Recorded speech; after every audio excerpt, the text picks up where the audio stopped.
All right, folks, welcome back to the Property Couch podcast, and we've got an amazing episode lined up for you today. It is Q&A day, so they're the questions that you're asking us, Ben. So we're going to cover those, but we're also going to say, how can you be involved in curing blindness? I know it's a bit obscure, Ben, but you've got to stick around for that. And also, we get some very raw feedback on our recent episode around negative gearing, Ben. What else do we cover? Yeah, Bryce, and a couple of the other questions is, should I go and see a financial planner for property investment advice? And then finally, we get some really raw feedback in terms of how I failed to help others so they won't fail into the future. Raw feedback all round on this episode, folks. Let's rip into it now. Welcome to the Property Couch, where each week you get to listen to two of Australia's leading experts. Bryce Holdaway, co-host of Location Australia on Foxtel's Lifestyle Channel, co-host of Escape from the City on the ABC, and partner of Empower Wealth Advisory. Ben Kingsley, chair of Property Investors Council of Australia and the founder of Empower Wealth Advisory, named the 2018 and 2019 Property Advisory Firm of the Year. Stay tuned as they bring you the insider's guide to property, finance, and money management. All right, folks, welcome back to the Property Couch podcast. Welcome back to you too, mate. How are you? Mate, I'm great. Hey, what a good win by your girls on the weekend. They're now going off to play in Adelaide in the prelim, so very exciting for them. We won't talk about the Collingwood girls. It was a difficult year for us taking out the wooden spoon. Did I say that? Yes, unfortunately, it wasn't great. Well, the girls are obviously going to bring the silverware home, Ben, because the fellas can't do it. So, well, get on the bandwagon, mate. There was a great crowd there at Freo Oval on the weekend down at Fremantle. Have you ever been to Freo Oval? It's actually right in the heart of. I've been there many a time. I've kicked the footy on the Oval. I love it. It's a great spot. Yeah, because I grew up following the South Fremantle Football Club, so that's the home of the mighty Bulldogs. So, it's a shame that Freo they're now, it's a bit like St Kilda that's further out, or Hawthorn that's further out. Freo's now further out, but back in the day when they were in the heart of it, was really good. So, well, good luck. We got a fair bit on today, and go the girls, 100%. So that's amazing. But we didn't talk about the Trump win last week, Ben, but we're now a week or so in. So reflections on his comeback. Oh, incredible! And obviously there is, to also win the popular vote is, I suppose it's showing where the American people are at, and obviously you can see the division that is there. So it's going to be an interesting time. I mean, if you look at the values of Republicans, I probably live sort of in sort of their traditional value sets around economy, business, prosperity, and those types of things. I suppose for me, I've still got a massive question mark around the messenger, the person who's delivering it. But in terms of, I was fortunate enough to see Elon Musk speak a couple of months back when I was in the US, and he talked about a lot of regulation and red tape, and the fact that just doing business in so many parts of America is just getting more and more difficult. And as you know, I am a strong believer in small governments and less regulations and more free market economy activity. And so if we get, if they get rid of a lot of that red tape, and that just gives them that competitive advantage to continue to be, the sort of example of capitalism around the world, hopefully that will also trickle down to Australia in the sense that, there's a lot of regulation that we have. We always regulate to protect the lowest common denominator, and that is dangerous. I mean, it just restricts business activity and prosperity. And so I believe in those core principles. So it'd be interesting to see how he goes in terms of the world order stuff and a few other things that are going on there. It's hard for me to comment. I'm not an expert anywhere near in that area, but it's certainly going to be interesting in terms of how the other NATO people and all that respond to him, and how he the tariff stuff's really fascinating in terms of whether he gets that up and running. So it is going to be an interesting 4 years, Bryce. Yeah, well, if America sneezes, Australia catches a cold, so it kind of makes sense that we are keeping an eye on how that unfolds. And wouldn't even class myself as an amateur in US politics, but I think fundamentally, to your point, the message. I just like the idea that someone who actually has run a business is actually in charge of the economy, and is also bringing on a team of people that are around him, which I get more encouraged by the people around him than the man Yeah. himself.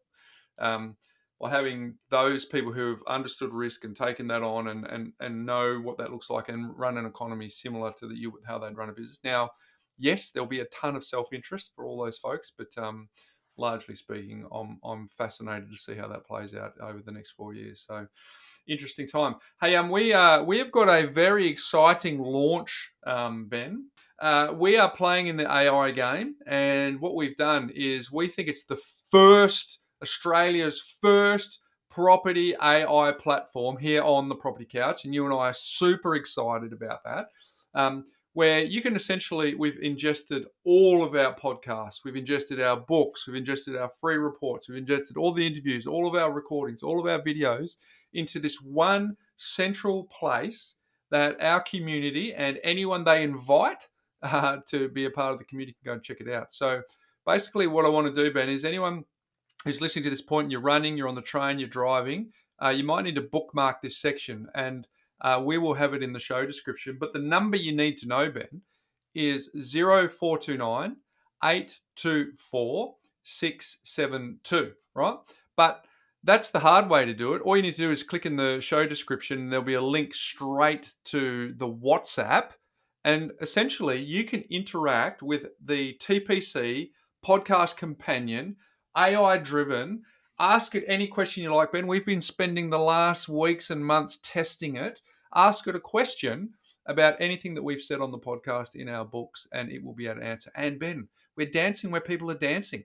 People are on WhatsApp already. So that's where people like to party. So it is something incredible, unique. And we must say, Ben, for all of the AI principles to date, there are some hallucinations. So we think Opti is very smart, but we're not saying Opti is perfect. So we just So Opti is obviously, we've named our AI assistant across all of our platforms Opti, which is all about optimization.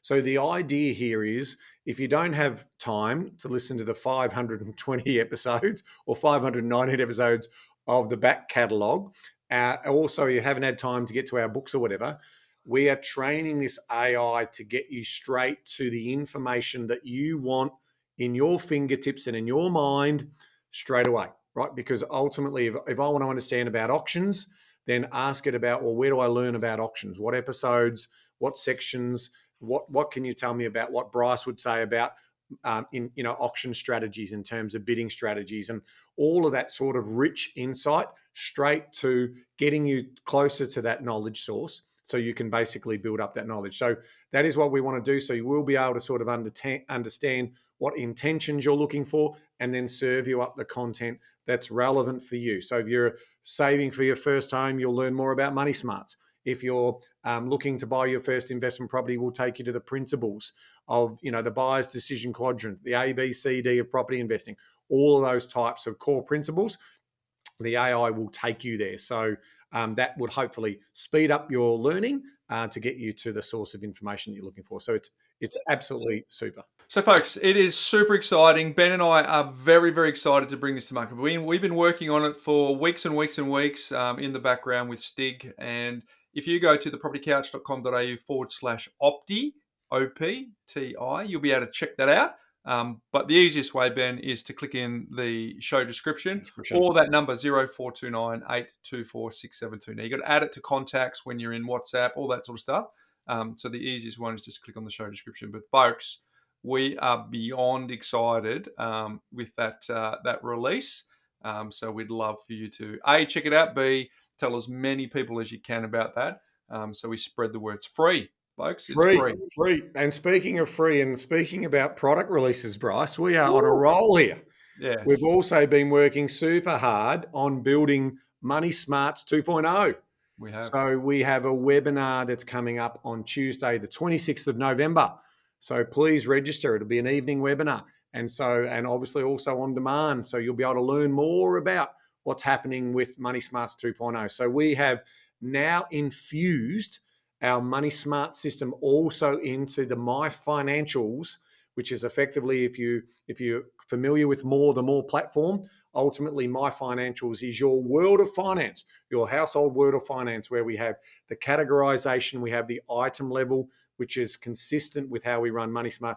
And then we've got the beautiful card layer, the financial cards, which allow you to personalize your My Financials experience on the More platform. And now that is fully integrated into MoneySMARTS 2.0. It's also fully integrated into Wealth Clock, Wealth Speed, and all of our tracking tools and insight tools as well. I mean, it has been an enormous piece of work. Shout out to James Austin and the great team. Enormous, Bryce. They have done an incredible job. And we're talking, literally hundreds of millions of data points that we need to coordinate. Because remember, one of the great features inside the More platform is our As At feature, which means you can put all your past history in there as well. So it'll recognize all of that history so you can get long-term insights. You can move away from your spreadsheets. So check this out. It's a webinar on MoneySMARTS 2.0. Remember, MoneySMARTS is a rules-based money management system. It's a no BS system that works in less than 10 minutes a month. So if you want to be serious about organizing and trapping more surplus and making that money work harder for you, you want to check out MoneySMARTS 2.0 because we've made it easier and more accessible than ever. moorr.com.au.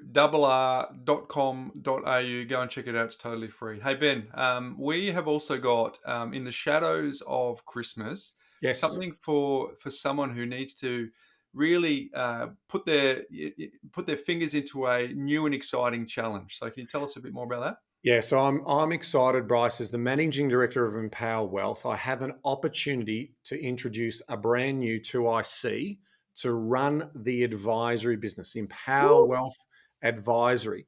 So we are talking about a national multi-award winning advisory business, and effectively you will be in control of that. So I am looking for a dynamic technology, digital first operator who plays in the financial services space. So if you are an administrator or a leader or someone who wants to take that next step in terms of running a multi-million-dollar advisory business in financial services, in mortgages, so you're coming from banking, you're coming from that financial services background, then I would love personally to hear from you. And so if you can find me on LinkedIn, and if you want to reach out to me personally on LinkedIn to have a conversation about that opportunity, the job is up on Seek. We'll have the link in the show description to get to the job opportunity. But that is our Chief Operations Officer. So we have obviously big dreams about helping thousands. We've already helped over 15,000 households in terms of their financial story. And we want to create effectively over 10,000 financially free households in our advisory business. So we hope to be one of the biggest independent advisory businesses in the country. And so I'm looking for someone who's going to run the day-to-day operations inside that advisory business. So if that's something that is the next step for you in your career, obviously I'm looking for someone with a minimum of 10 years experience in leadership type roles. It is a senior executive position inside our organization. So please, I'd love to hear from you. If that is of interest for you. What an incredible opportunity for someone, Ben. East Coast based, ideally Victorian based. Yeah, we'll be Melbourne based. So sorry, we want to be clear about it. It is a Melbourne based role. So, please, if you're Melbourne based, this could be a really next generation career opportunity for you. So we're excited, folks, for someone to help us expand our business and take it to another place. So as I said, as we are in the shadows of Christmas and people are reflecting, Ben, and they might be thinking about what their next challenge is for 2025. If something in you has just been stirred by what we've just said, we'd love for you to, Ben's the best place to reach out to on his LinkedIn. Yep. But you might know someone who you think would be perfect for that role. So we would like to encourage you to send some details out to that person as well, because to be the COO of our business, Ben, we think would be one of the greatest challenges in the country because of where we'd like to take it. So, folks, hopefully that is you. Hey, Ben, as we just pivot before we move into today's Q&A day, which we're excited for, I just want to tell this little story. A couple of weeks ago, I was caught up with you on the Thursday. So I'm just ducking off to watch Tina Turner with my sister, who was over from Perth. My wife and my sister went there. And mate, it was an amazing experience, right? So Tina Turner on its own is a great show. So if you get the opportunity, go and see it. But at the end, one of our team here, Rachel Cole, she's been on the podcast previously. She's one of our team here. She manages two roles where she works in our team, and she's also on stage, Muriel's wedding, Annie, done a bunch of stuff. And she's now an understudy for the Tina Turner show. So we caught up with her at the end of the session. And Ben, they're just incredibly talented. And the lead in particular is off the charts talented, right? So then all of a sudden, we're chatting to Rach, at the side gate. And then all of a sudden, the lead, Ruva, comes out. And my sister turned around and she goes, "Ooh, there's Ruva, little fangirly there." And I turned around and became very fanboy as well, because I'm like, "Oof, wow, she is super talented." And Rach goes, "Oh, would you like me to introduce you?" And we're like, "Yeah, we'd like you to introduce us."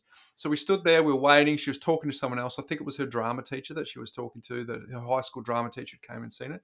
Then all of a sudden, Rachel got her attention and said, "Oh, look, I'd like to introduce you." And mate, it was one of the most amazing experiences I've ever had. And she just turned around, she looked at me and she goes, "I know you." And I'm like, "Oh," and I'm like, "Wow, I know you." And then she goes, "No, you're Bryce Holdaway. You're from the Property Couch podcast. What you and Ben are doing is amazing." And here's the thing, Ben. I haven't had this experience too much in my life, but I just turned around and said, "She knows my name." And the reason I said that is because I was just standing around this incredibly talented human who had just slayed it on stage and just came out with this amazing amount of energy. And so I'll send some photos to the team. They'll be able to put it up on our on socials. That'd be great. That'd be cool. Go and check it out. But mate, she was effusive in the feedback for you and me. But it was just one of those really special moments, mate. It's a beautiful moment. You have this mutual exchange. The value that we've been able to provide to her through this podcast platform was really nice to see. But then just to be able to recognise and honour what she'd done as a talented professional in her craft as well was amazing. My sister was like, "Wow," because she'd seen it twice in Perth, and she come over here, was seeing it for the third time. So, I'm looking forward. I did mention it to Jane. I told that story to her the other night, and I said, "Yeah, let's go and have a look at lunch and do it." And Ruva, if you are hearing this story, because we know you're a podcast listener, I think you're an incredibly talented, unbelievable professional, and thanks for taking the time to come and chat with us as well. So, all right, mate, it's time to rip into the show. My Mindset Minute theme today is I scroll around, troll around, and look for different bits of inspiration. And this one here, I thought was a very good reminder of the blessed lives that most of us experience in this country. And it's a nice timely reminder. So let's have a little listen. For those who are on YouTube, you'll be able to see it. For those on audio, just have a little listen to this. If you have food on your plate, clothes on your body, and a place to sleep, you're richer than 55% of people in the world. If you have money to spend as you wish and freedom to go anywhere you want, you are among the top 8% of the world's population. If you're alive today, with more health than illness, you are more blessed than the million people that won't survive this week. And if you can read and understand this message, you are more fortunate than the 500 million people who cannot see, cannot read, and cannot access the knowledge and information that surrounds us. Life is not for complaining about pain and sorrows. It's about prioritizing the countless other reasons to be grateful and happy.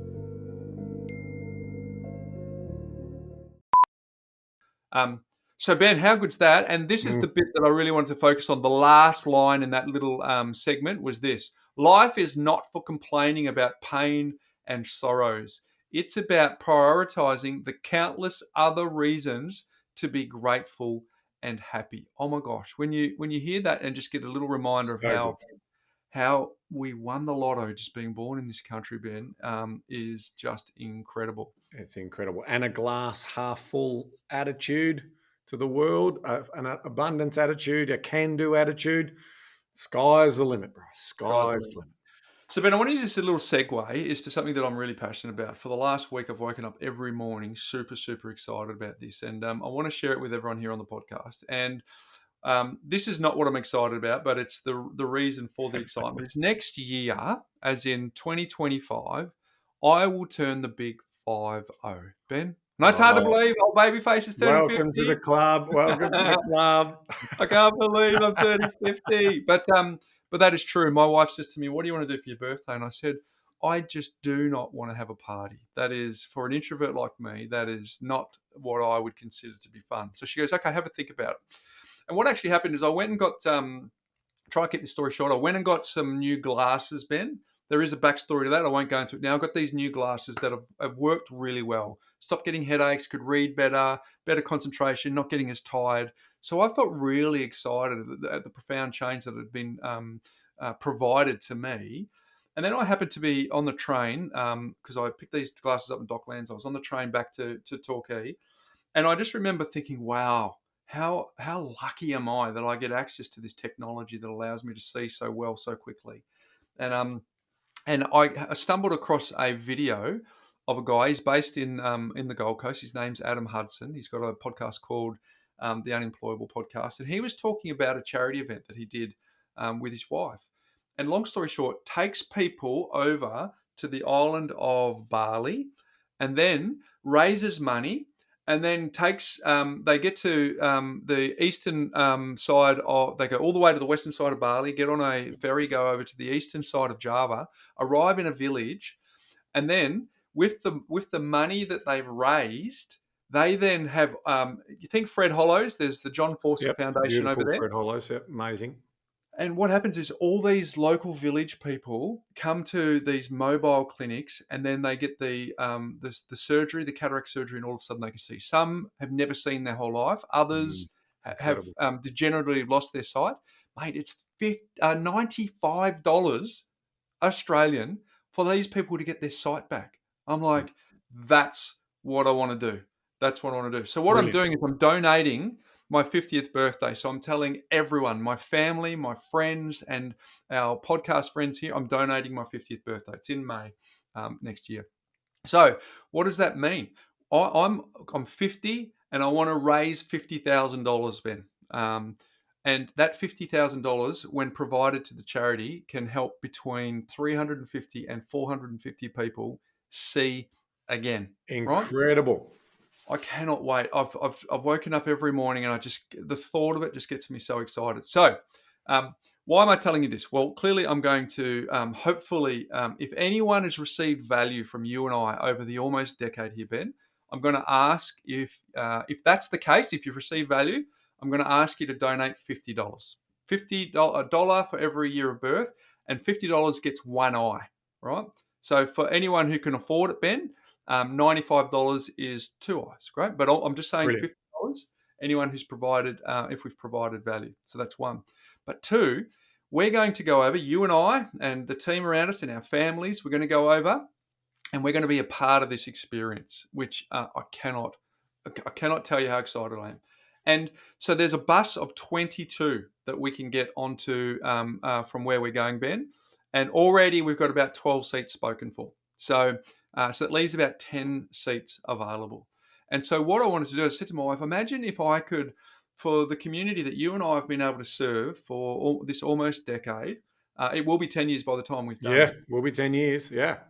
I want to invite people from the podcast who have the same hearts as you and me, Ben, who have a heart for other people, who've got value from this podcast, and they want to come and be a part of the experience as well.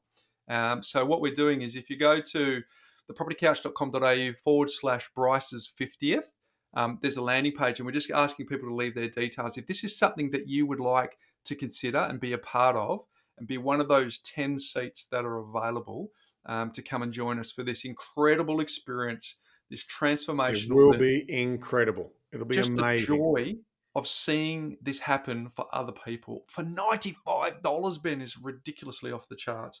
So if that's you, if you have a heart for people and you have the ability to come, we would love you to put your hand up. Now, I met with the charity last week, Ben, and I placed some dates, and one of the things we found out is the Indonesian government doesn't let you go, you can choose this date. They actually say, here's some dates you can do it. and you get to choose it, right? And there was a couple of dates that we chose, and I was thinking sort of, after my birthday, more towards the middle to back end of the year. They go, oh, but there's one on a particular date, and I couldn't do it. And they go, oh, but we've got this other one. It's May the 27th and May the 28th. Important So days. how serendipitous is that, mate? Because I'm thinking of all this stuff that's conspiring, coming together. That is actually my birthday. So Yes. on the 27th of May, we will actually get picked up.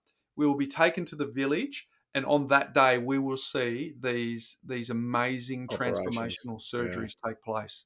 And so my kids are going to see it. So anyway, you can hear the passion in my voice, Ben. So just It's a throwing it out to the brilliant community. idea, mate. I'm really looking forward to it. It's going to be another one of those experiences that money can't buy. It'll be an experience that money can't buy. So, folks, if you want to be a part of that, if you want to be a part of it with me and Ben, it's 2 days for the eye experience. And on the third day, we're going to do a mastermind where we're going to get together, and Ben and I and a few of the guests that we're going to assemble, Ben, will just seed into people's worlds. And I just want to be around people who want to do something like that for other people. So if that's you, I want you to go to thepropertycouch.com.au/Bryce's 50th. Leave your details there. Those spots will go super quick, Ben. It'll be a tax-deductible donation. All the details are on that page. And if you want to be a part of that, we would love it. I mean, I reckon there's going to be a competition for spots there, mate, because there's not many spots there. So register your interest. Yes, register and just let us know why you. There's no commitment. We just want to know if you would be someone who is prepared to do that. It'll be 3 days in total. You obviously can do whatever you like Can once you're in extend on Indonesia. either side, and have a bit of a holiday as part of that story. Great. But if that resonates to you, you're the sort of person that I want to spend some time with. So please leave your details on that very special opportunity, which is good. So, all right, mate, the world's longest intro. Let's rip in. Let's rip in. Let's rip into the show. We've got Q&A day today. I just wanted to comment and riff it with you about the block auctions that happened on the weekend, Ben. Some of our good friends were regular faces on the show, so the usual suspects were there. But at the end of the day, we had someone who ended up buying all 5 of the properties, right? I think they spent in excess of 16 million. Someone will correct me on that. But what I thought was interesting is to just comment on that, because it's important to remember when it comes to television shows, particularly The Block, eyeballs are the prize. It's not always about real estate fundamentals, because you got these people who, Ben, some people were made 1.3 million. Someone made 1.5 million. The winner, the winner was 20 and 22. They won 1.5 million. So split, they won 750 each. Life changing. Which was more than the total earned by the person who came 5th, right? So lots of money that was being offered. But just a little reminder, folks, of the fundamentals. It's not about real estate fundamentals when it comes to The Block. There was no science behind the prices that were paid. The guy who bought them, Adrian Portelli, is a billionaire. If he paid 16 million, 16 million as a percentage of 1 billion is 1.6% of his overall wealth. Yes, it was chump change to him. And if your current net worth, Ben, is $1 million, that's like you spending $16,000, right? So just to put that into perspective. So buyers agents are on there, Ben. Auctioneers are on there. Real estate agents. Everyone wants their 5 minutes of fame. But just a little reminder for anyone, because it's a very popular show. Yeah, absolutely. That it's not generally about the real estate fundamentals. Particularly when you're seeing results like that. It's about promotion. Donald Trump said TV when he was doing The Apprentice. TV is the new real estate, given he was a real estate developer. So just thought we'd do a little passing comment about the block auctions, because I know. So it's a business transaction of which Adrian is then going to maximise the exposure of that, and then ultimately through that create community, and obviously then through community sell his products. That's turned him into a billionaire. He's going to get more than 16 million worth of exposure, Ben, because it's underpinned by real estate and the exposure. And he's already now got a promotion where you go in for a promotion, Ben. I've seen the ads already up in my feed. And he's giving the block away. He's given the properties away. So if you win, you'll get 16 million worth of real estate, or you can take 8 million in cash. So he's obviously using it as a promotion tool. So he's that's a big promotion. He didn't get to $1 billion by being not very savvy when it comes to marketing. So anyway, hey, first question we want to cover today, Ben. I'll throw it Yes. to you because I've done a lot of talking in the last 10 minutes, but it's from Gabriel. And he's sent a little email into us, and it goes like this. It's feedback on the episode that we did, episode 515, so about 5 ago, regarding negative gearing. Hello. Firstly, thanks so much for all the work you are doing for giving an alternative to some of the media rhetoric on this topic. Can I offer a couple of points as constructive feedback after listening to the episode? While it provided a lot of good points to consider, I think there's an opportunity to rethink a couple. Oh, Ben, strap in, mate.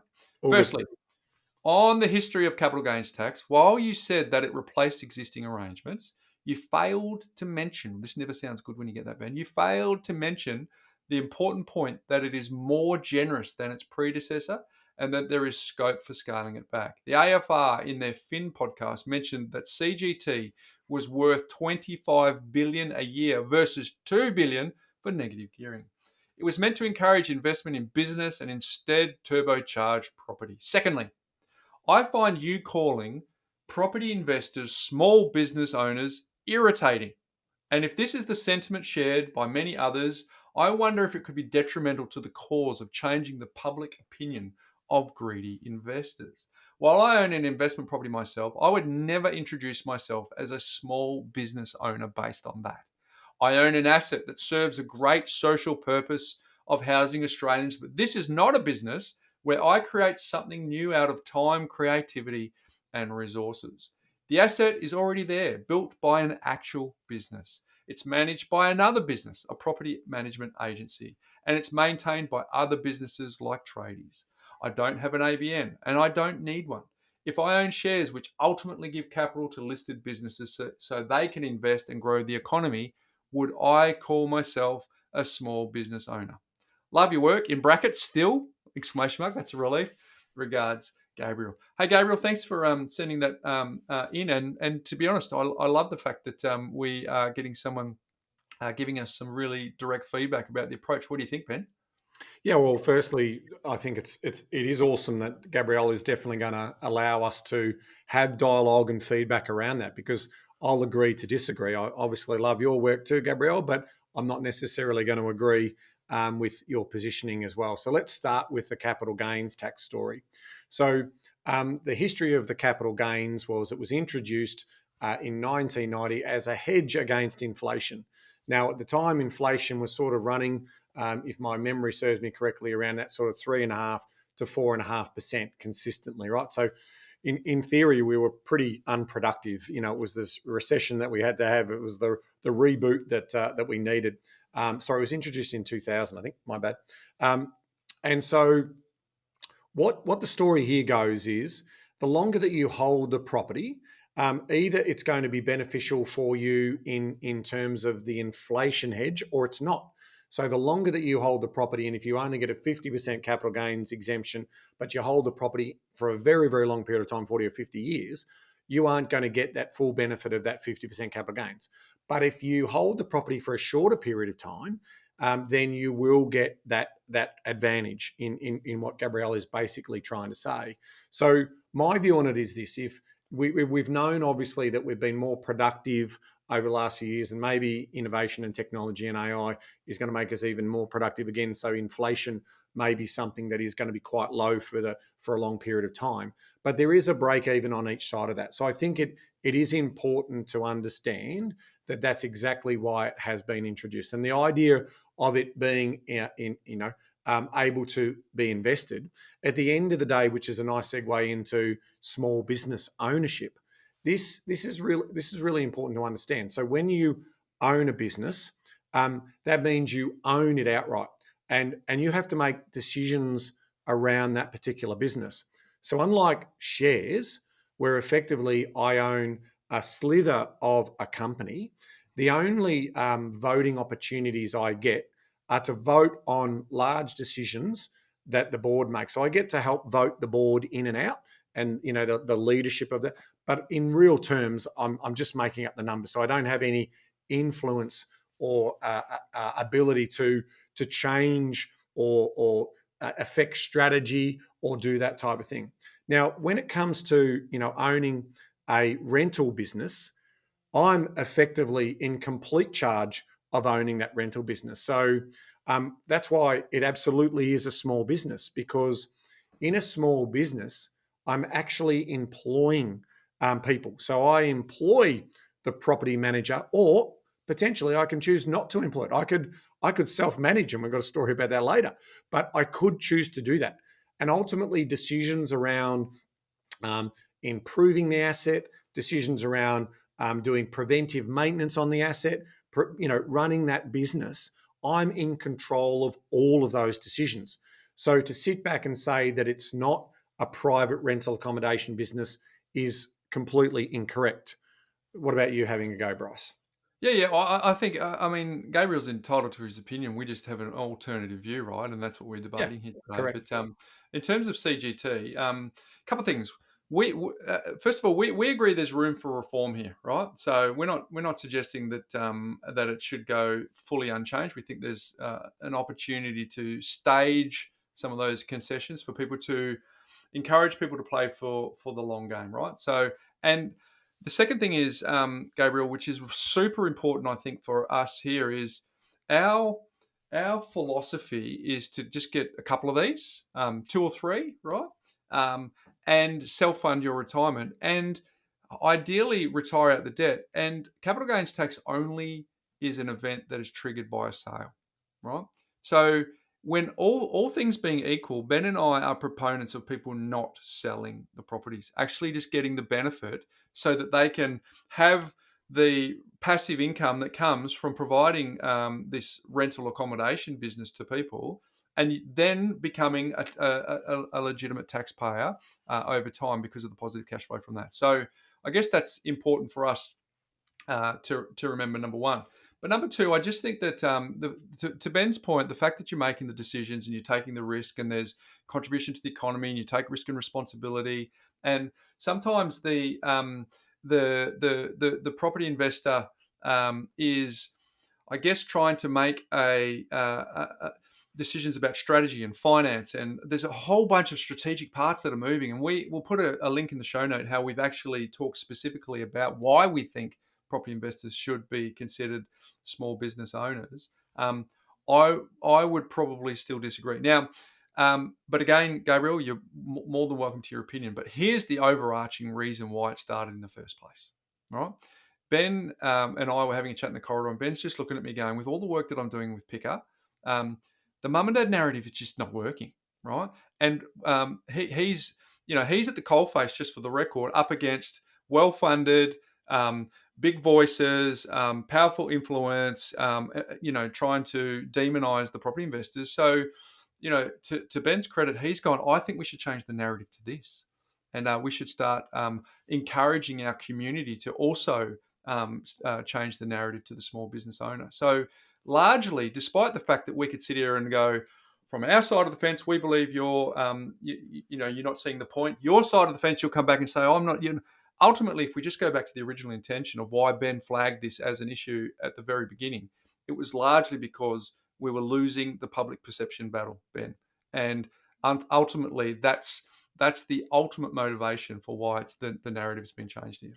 Well, totally true. But I think it also comes back to, there's this sort of age war, and there's sort of this class warfare sort of story going on. So Gabrielle talks about, a social good.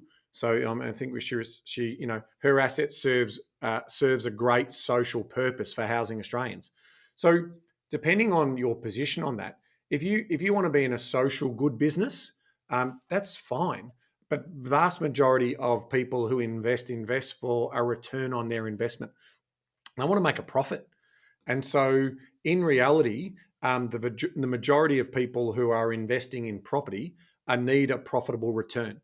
Now, some people might want to get that balance right in terms of their social good, and that's their particular choice. But effectively, at the end of the day, it is running a business. And the other one that I also, hear a lot about in terms of you're not creating anything, so that you're not making anything out of your time, creating your resources. And if that's the argument around an existing asset, then that's also false as well. So let me give you an example that if I bought a vintage car, and I then decided to sell or rent that vintage car out for joyrides, or just, you can hire my vintage car. I'm in the business of running a second-hand asset to actually make money off renting out my vintage car, and I might rent it out for weddings or special celebrations. And so that is true as well. Now, if you're going to argue that that's not a business because it's not a creative purpose or adding a resource, then you can also start to argue that buying a secondhand fish and chip shop is also the same. But I'm producing fish and chips. Well, yes, but you're producing them out of a business. So like what I don't understand the logic behind that. I mean, at the end of the day, an investor who runs a small private rental accommodation business has a customer, and that customer just happens to be referred to as a tenant. And ultimately, they want that customer to be happy. And we refer to that as safe and quiet enjoyment in the property. But I could also be going into a shop and I'm referred to as a shopper. And I want that customer to be happy in terms of the clothing that I might buy, or the small goods that I might buy for retail or whatever. So the reality is this framing story that's going on around not actually running a private rental accommodation business is false. It's a false dichotomy. It doesn't actually work. You employ people. You employ, and you get to choose the property manager or not the property. You get to choose which trade person. You get to choose how much repair work you do or preventive maintenance, all of those things. He is running the business. You are the ultimate decision maker. And from that point of view, that's why I'll agree to disagree with in terms of Gabrielle's position on this, because if it quacks like a duck, it waddles like a duck, it actually is a duck. And so it is a small business, and it's a private rental accommodation business. And I'll keep referring to it as that because I don't want the narrative to be hijacked by misinformation about greedy property investors owning 6 or 7 properties. I want the politicians to also understand that these are small business owners, and they are injecting tens of billions of dollars of their private money into a profitable business. If they want to do a social good business or a not-for-profit business, groups of them can get together and they can potentially set up, and any profits that they might make, they can reinvest. And I have no problems with it. I mean, that's the beauty of an open free market. You can set up businesses for profit, or you can set up businesses for social purposes. But the vast majority of people who run hotels, who run inns, who run, sort of motels with accommodation, who run, sort of YMCA or sort of, that type of cheaper accommodation, all of them are providing bed and housing and sleeping quarters, and they're all in the business. And just because an individual or a household is also doing that, it's still a business. It's just the accommodation business that we're in. And whether that's long-term accommodation or short-term, because the same sort of thing, Bryce, I could also, if I wanted to, I could potentially run a long-term business where I also put a maid in that property. And, they could cook breakfast for me and they can do all my cleaning. And that could be the business opportunity that I run. They are the choices I have because I own the property, I'm in control of the property, and I ultimately get to choose which customers that I have in that particular property. And that's why it's a business.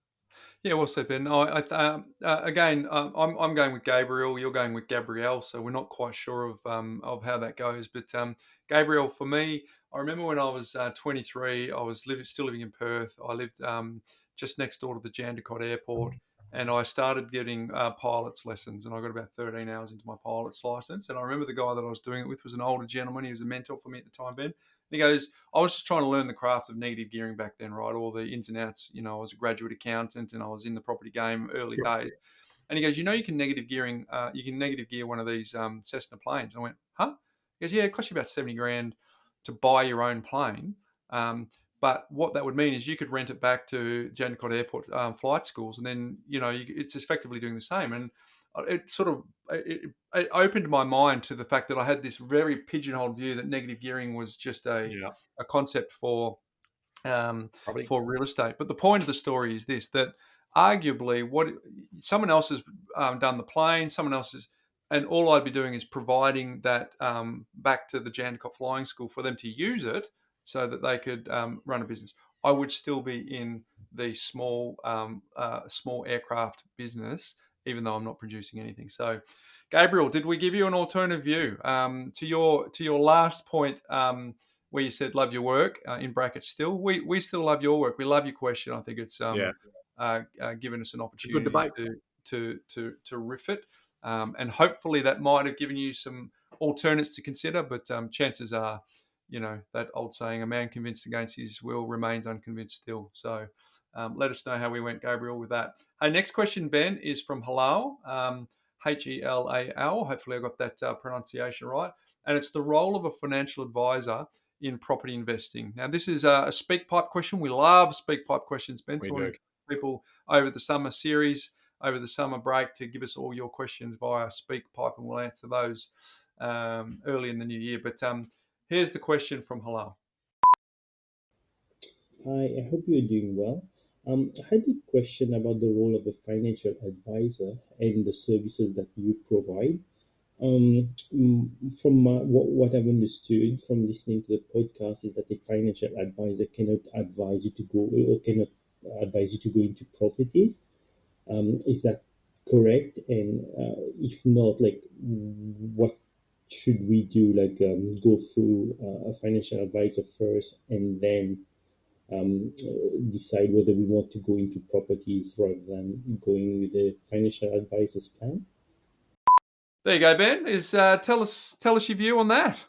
Well, Halal, what's happening here is this is where regulation can control who can talk about what. So under the Corporations Act, we have a section of the Corporations Act which talks about financial advice.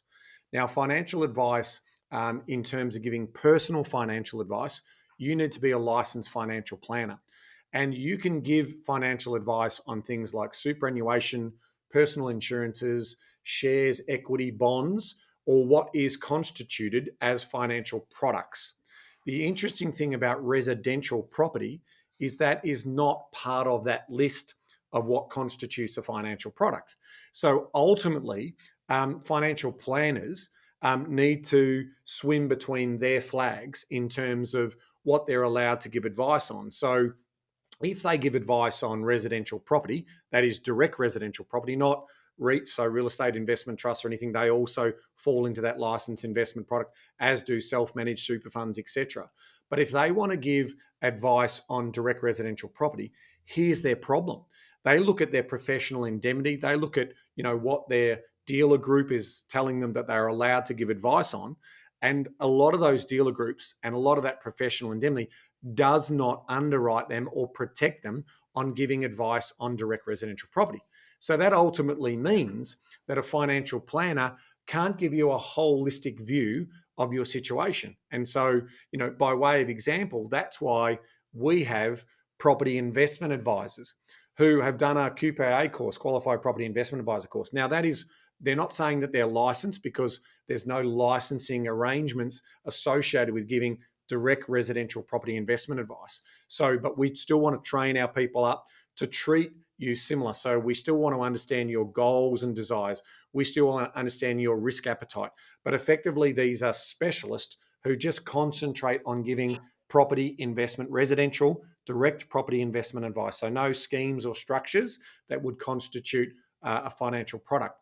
And so that is how the industry has evolved. We've got this sort of small group of property investment advisors who specialize in residential property. And in our business, that's what we've got. And then you've got financial planners who effectively do all of the other work around super, direct shares, managed funds, and those types of licensed investment products. So that is the backstory here. And so it is very frustrating. And a lot of consumers don't understand that when I go and see a financial planner, they are going to direct me towards investing in super or shares or managed funds because that's how they make their money.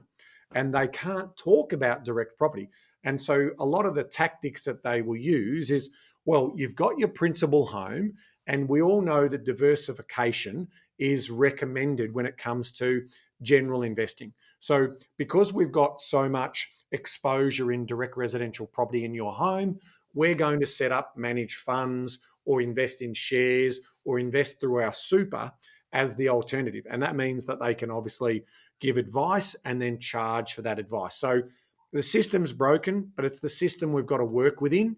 And that's why, a lot of the work that I've been doing over the last 15 years has been advocating to try and make residential property also a licensed product, and then ultimately getting licensing for people who give residential property advice. Because the problem with that is it means we get spruikers in the space, we get people who are getting paid by developers, who are getting kickbacks and soft dollars and sort of inflated commissions because there's no regulation. So the barrier of entry, the skill sets and the qualification, they're interested in trying to sell you something rather than giving you trusted advice.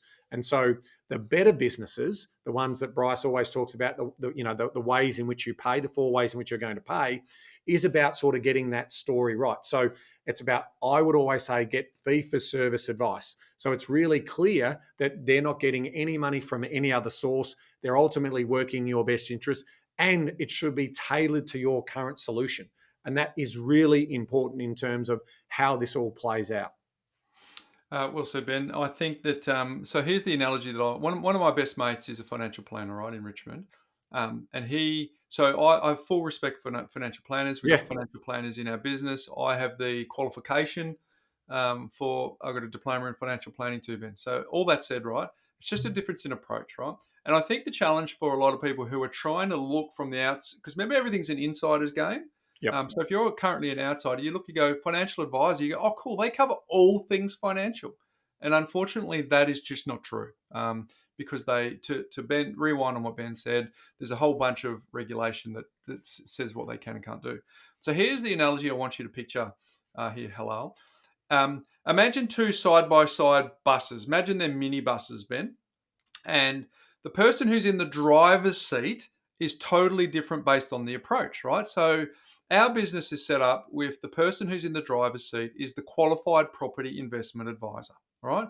The bus to the right, the one that's next door to it, just imagine the traditional financial planner is in the driver's seat. Now, where the strategy goes depends on who's driving, right? So the financial planner on the bus to the right, they can only go on the roads that they're allowed to go on, that are predetermined. And the qualified property investment advisor doesn't have the same limitations that the financial advisor has when it comes to direct residential property. They can go on different roads, and that's fully sanctioned. Sometimes if the wrong person's in the driver's seat, Ben, they'll go off-road, but we won't get to go down that. I love that analogy. Not as many roads to travel on because it's only one particular product. They're staying in their lane, but I love staying in the lane. but some go rogue, right? Some go rogue. Yep. Now, here's the point. On our bus, in our business, the qualified property investment advisor drives strategy. They drive the overarching strategy. And if you happen to be on our bus for our business, where you would find the financial planner is they'd be sitting on the back seat, Ben.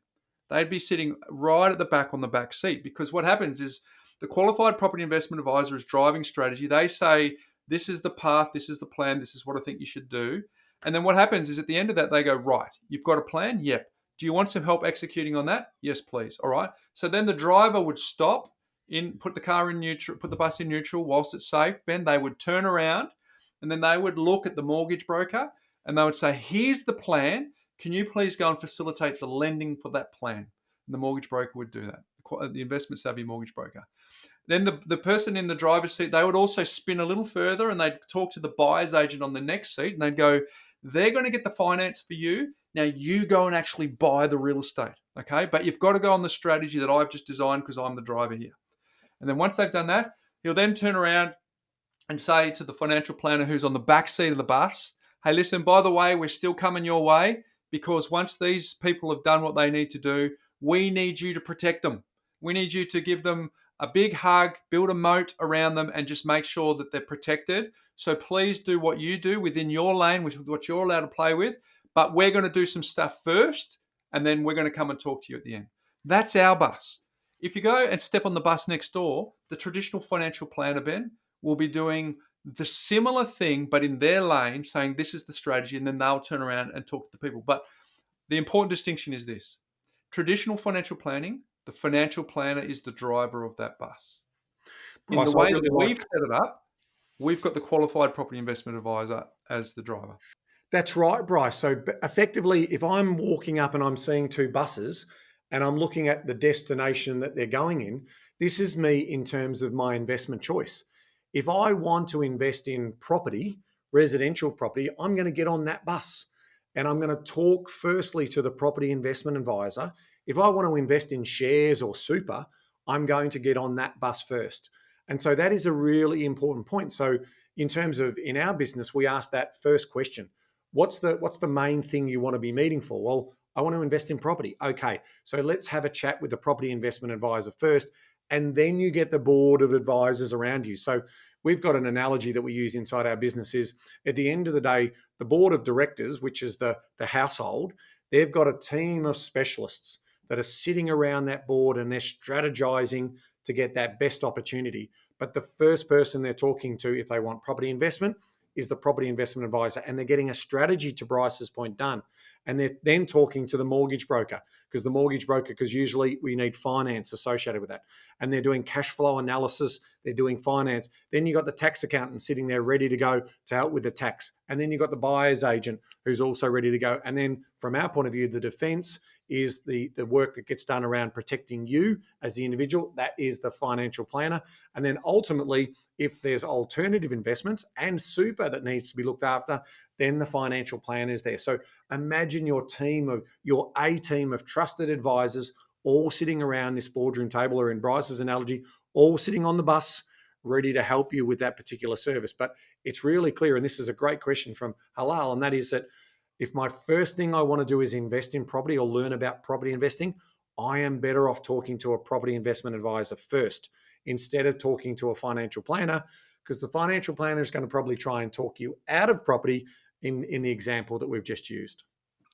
One thing I'll add to what Ben said there is he said a property investment advisor. The barrier to entry to be a property investment advisor is incredibly low. If you use our TPC companion that we talked about at the top of the show, Ben, you see we talk about spruikers. So we took it one step further in our business, and there is no legal licensing that's required, but instead of just a PIA, we've done a QPIA, and that Q stands for qualified.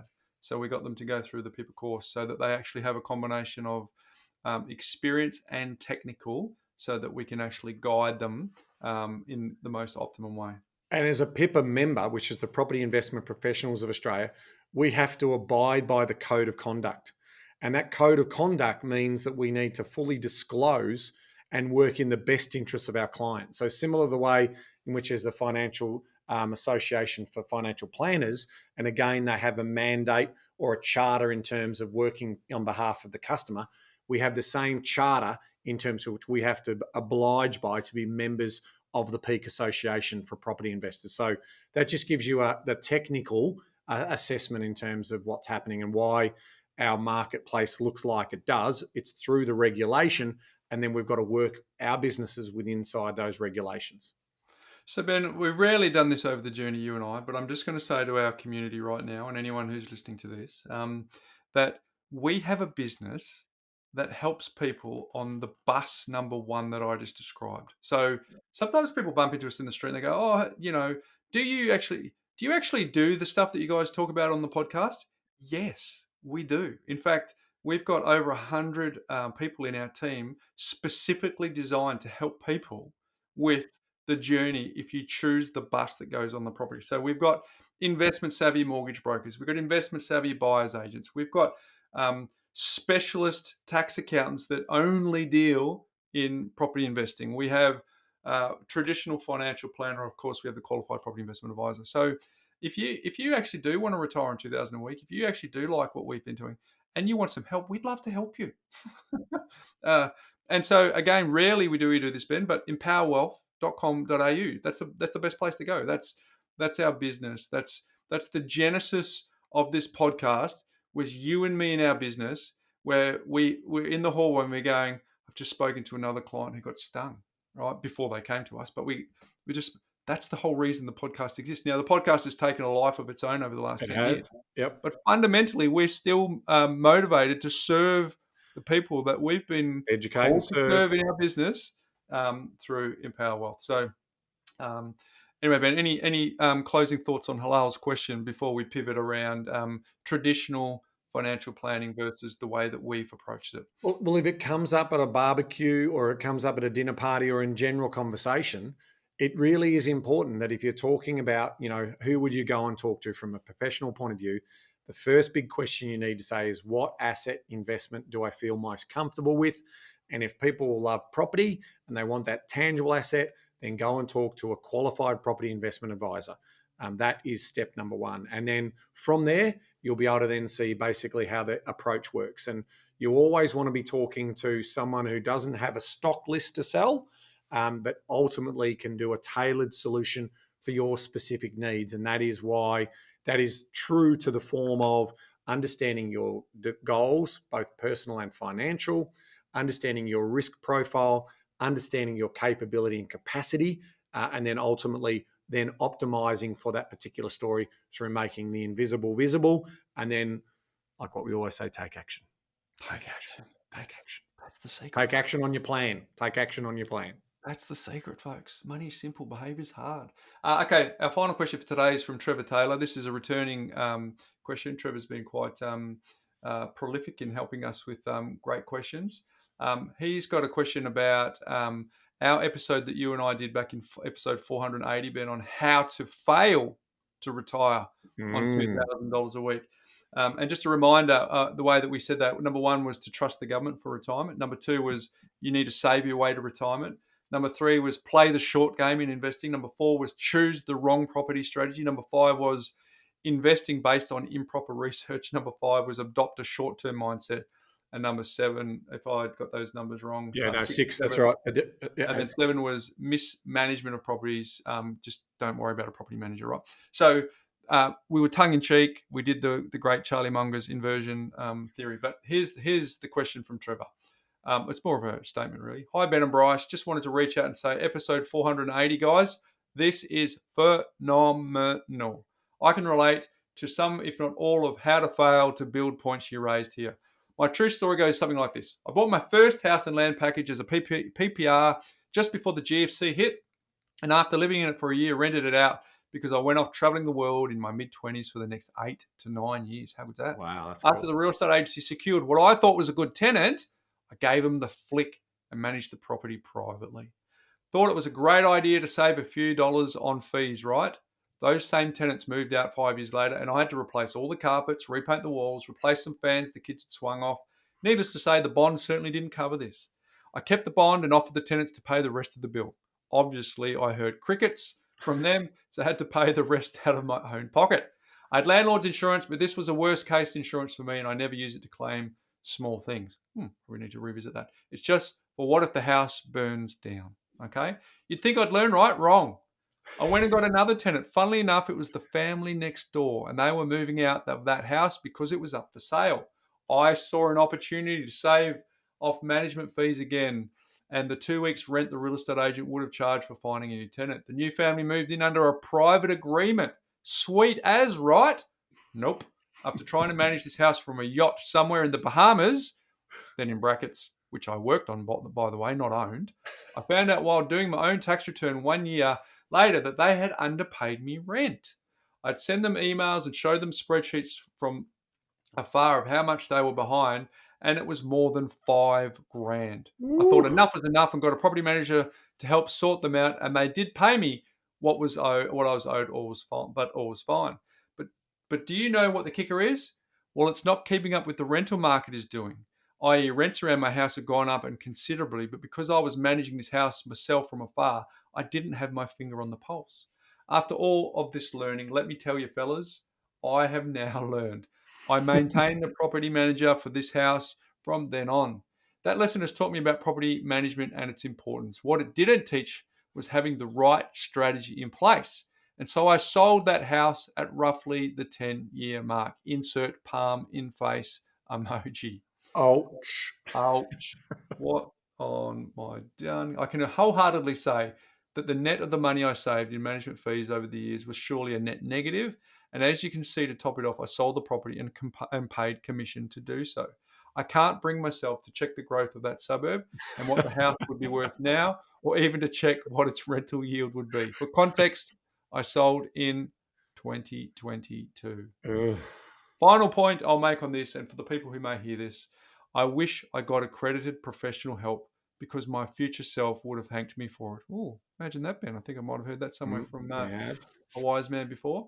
My wife and I have now got help through you guys, and we are on the path of retribution. I'm a dedicated listener to your podcast. Keep up the great work. You guys are my Joe Rogan. Cheers, Trev. Ben. Oh, obviously, hopefully everyone in the community just listened to that in terms of shortcuts result in dead ends, right? And you've got to normally have to double back. So plan to become what you plan to become and get support and help as part of that story. I mean, there's some good lessons in there. And Trevor decided to, tread his own path and touch the hot pot and worked out that he did get burnt. We're trying to prevent people from touching the pot and basically making sure that they take the right advice early so they make the least amount of mistakes. We're all going to make mistakes. It's just the amount of mistakes that we're going to make is all about what we're trying to minimize here. And so I thank Trevor for sharing that with the community because it's being vulnerable, it's being honest. I'm so glad that he's got his A team around him, which is obviously Empower Wealth, our business now. So it's a really nice story for Trev to share with the community. Thank you, Trev. Thank you also to Gabriel and also to Halal for their contributions too. So if you reach out to us via the Property Couch website, info at the Property Couch, any way you like, we will give you a free copy of Start and Build course that we sell for $500. You can have that for free just for contributing. Want to encourage as many people as possible to contribute your questions. So Ben and I can read them out over the journey, Ben. But my life hack today is a simple one. Have you ever had your wife come up to you, or you've got something where you need to put a bracelet on the wrist and you're the person trying to do that? I saw this little hack. So the people who are watching this on YouTube, you're going to a concert or something like that, and that's one of those temporary. It's just more more the jewelry, how you're trying to get that last little clip on. Yeah. So I saw this little hack and I thought it'd be helpful. So again, the people who are viewing, they'll see this, but for the people who are listening, I've got to try and describe it as best I can, Ben. But do you know what a little bobby pin is, Ben, that the ladies use to pin their hair? It's like a it's got the ripples in it. Yeah. Like a little U-turn clip, and then it's got the ripples on the top and it pins it in, right? So just imagine you got one of those bobby pins and then you got the bracelet and then you feed the bobby pin through the bracelet at the end, right? So it's just hanging through the bobby pin. You with me? Yep. So if I can't explain it to you, someone who's listening to this. No, it's all good. I've got it. No, it's good. So the end hook is through the bobby pin. Yeah. So just the circle the circle on the bracelet. So now it's just hanging, right? Yep. Then what you do is you grab the bobby pin and you place it in the palm of your hand and you hold it, right? That can hold it, and then what you do is you spin it around your wrist. Then you get the clip. And then you just clip it in because it stays in place. And then guess what? You slide the bobby pin out of the bracelet. And now it's on. Right? It's on. Super simple. Life is easy. Life is easy. So, Ben, I don't wear a lot of bracelets, so it's not super helpful for me. But if someone is a bracelet wearer and they've got to take it off for whatever reason, they've got to put it back on, one of those little bobby pins could be your savior. Spin it around. And as I said, those watching it, we might even try and link it on our socials. But for those watching it, you'll see exactly what I mean. Hopefully, we just did the description. And Ben, you sounded like you got it. So I did get it. I've got to be honest, though. I mean, for people who are still hanging around for us, you really can see that Bryce really needs some other life hacks, everyone. So if you can start sending them in for him, he's really at the bottom of the barrel now. Mate, someone's going to write in and say, mate, that saved me an enormous amount. Yeah. No, come on, everyone. We've got to help. But to your point, let me have it. I would love to hear what some of your life hacks are. I'm only just joking. It was fun. You're serious, but I think trying to bring everyone, along to the end, which is now we've finally made it. What's making property news? Yeah, are we there? We're finally made it? So I'll wrap it up really quickly. There's a bit of research that came out through Domain. And this supports our theory around the buyer's decision quadrant and the emotiveness of buying property. Remember, and I'll just summarize it. Obviously, there's the original article in Domain, and there's also an article that Neil Sweeney in AFR did, and it just summarizes it beautifully to sort of say that a lot of people will prefer to stay in a location instead of moving out wider and they will compromise on the type of property that they select. Now, we've also talked about this in some of our training videos. So there is practicality. We've got a video called Practicality Test, and that sort of takes you through the process of making decisions, but it's in the thesis of the buyer's decision quadrant. And the story simply goes like this, that if I can practically live in a better location where all of the amenities, the lifestyle, the things that make my life important, because I only have one life, then I will choose to stay in that location first. And so I will then move from house to townhouse to villa to apartment to try and accommodate that. And if I can't accommodate that, then I will start to spread a little bit wider or look at alternative locations in terms of where I will live. And that's very true in Sydney more than anywhere else, because there is an acceptance of that lifestyle in the density that is the Sydney sort of greater metropolitan area. People are comfortable in living in apartments, even with children. And so that is the story. Now, we expect that over the next 10 or so years, that will also start to happen in Melbourne, then potentially move up into southeast Queensland as that density, because people want to live with all the amenities. They want to live, and they just love where they live. And ultimately, they'll pay a premium for that lifestyle experience, because that's what owner-occupiers do. They make the decisions with their hearts, not so much with just the economics of the property. Yeah, well said, mate. So check that out, folks. A nice little example of how the buyer's decision quadrant can actually help the evolution of the property market for what decisions people are making. But mate, big show. Thanks again to our amazing guest contributors for sending that through. So again, reach out to us. We'd love to give you a copy of Start and Build, Ben. And before I throw to you to wrap us up today, I just want to remind anyone who's got the heart, who wants to give to other people, if you go to thepropertycouch.com.au/Bryce's 50th, let us know if you want to be a part of that incredible experience that we are so very much looking forward to. Make sure you do that, mate. But until next week. Well, and if also, Bryce, that you're thinking, I haven't heard of this buyer's decision quadrant, ask our companion, our podcast companion. So go to thepropertycouch.com.au/Opti, or go into the show description here right now, sign up via WhatsApp and ask, what is the buyer's decision quadrant? How can I learn about that in more detail? So there is a great little segue to that. But remembering, everyone, knowledge is empowering, but only if you act on it. Well said. See you next week, folks.